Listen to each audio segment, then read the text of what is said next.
So the Conservatives have put forward amendments saying we would like to add in reasonable, common sense pieces of this legislation that says, how much does it cost? How much does it cost to transport the food? How much does it cost to produce the food? It kind of makes sense when you're budgeting for something, right?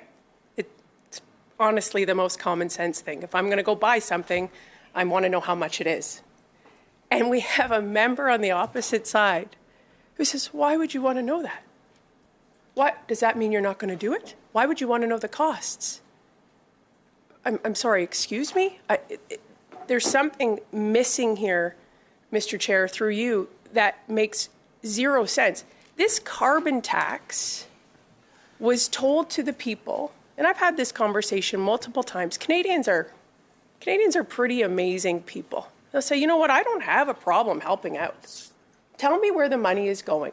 You know what, you go to a grocery checkout and somebody says, hey, can you donate a buck or two for this cause or this cause? And most Canadians will say, yeah, like, where's my money going? This Prime Minister told Canadians that this carbon tax was revenue neutral. We now know that was not true. In fact, it's $1 billion that they've generated in revenue. Where is that money? Nobody seems to know.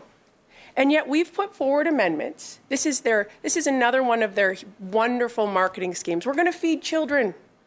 We're going to make sure the kids are fed, even though we've put kids in the most food insecure position they've ever been in their lives. In history. This is not dramatic. This is not rage farming. This is the worst it has ever been in Canadian history. Food Banks Canada says this has never happened ever. So we put forward an amendment and say, hey, we are asking, can we make sure that when this rolls out, that we know how much it costs? Because guess what's going to happen? The exact same thing that has happened with housing and the exact same thing that's happened with childcare. You are not going to have enough money because you are not budgeting. You are not accounting for where the money is going. And guess what? The kids are going to get zero food. Why?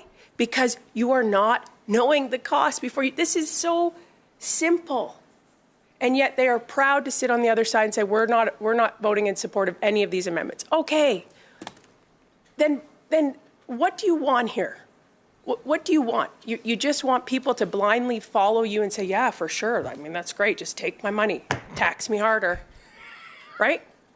So I just think this is exactly what they've done. It is Groundhog Day every day. They wade into provincial jurisdiction. They say, we're going to come and save you. We're going to come and help you. And then they pull it back, like they just turn the tap off and leave people high and dry. And they've done it with childcare. They've done it with housing. And now they're going to do it with this this food program that will not feed any children. Mark my words. Write this date down today. Because we will come back to this clip in a year, in 2 years, in 3 years, when every province is saying, we don't have enough money, it's not feeding the children, it's not being dispersed properly, that the gas charges are too high, food production prices are too high, we didn't budget for this properly. Mark my words, that is exactly what will happen if they don't approve these amendments and take this seriously.